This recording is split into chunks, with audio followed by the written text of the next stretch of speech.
তিন ধরনের ব্যক্তির জন্য জান্নাত হারাম। কি হারাম বলেন না, কি হারাম?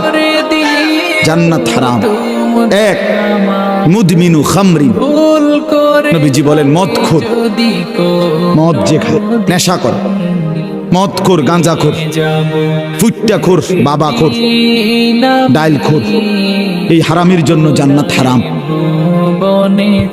দুই নম্বর, আকুল ওয়ালিদাইন, পিতা মাতার অবাধ্য, মা বাবার যে নাফরমান সন্তান, যে মা বাপকে কষ্ট দিচ্ছে, কষ্ট দিচ্ছে, এই অসভ্যের জন্য জান্নাত হারাম। তিন নম্বর, সবাই শুনেন মিয়া, দাইয়ুস, নবীজি বলেন দাইয়ুসের জন্য জান্নাত হারাম। তার জন্য এই দাইয়ুস কাকে বলে?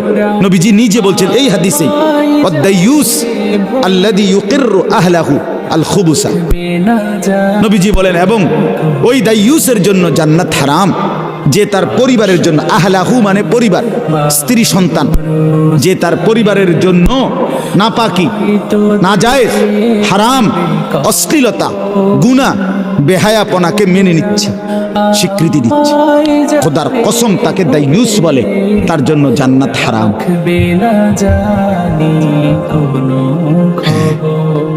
আপনার ঘরে যে রঙিন টেলিভিশন চায়, আপনার বউ বাচ্চা যে নাচ গান নর্তকীর ছবি দেখে, আপনি এটা মেনে নিছেন,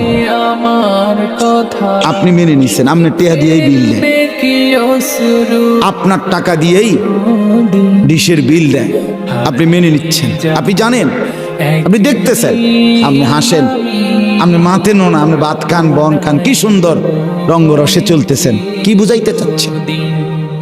সরাসরি সাফ নবীজি বলছে ওই লোকটা দাইয়ুস, যে তার পরিবার, স্ত্রী পরিবারের জন্য নগ্নতা, অশ্লীলতা, বেহায়াপনা, অসভ্যতা, হারাম, নাজায়েজ, গুনাহ মেনে নেয়, স্বীকৃতি দেয়, তার জন্য জান্নাত হারাম।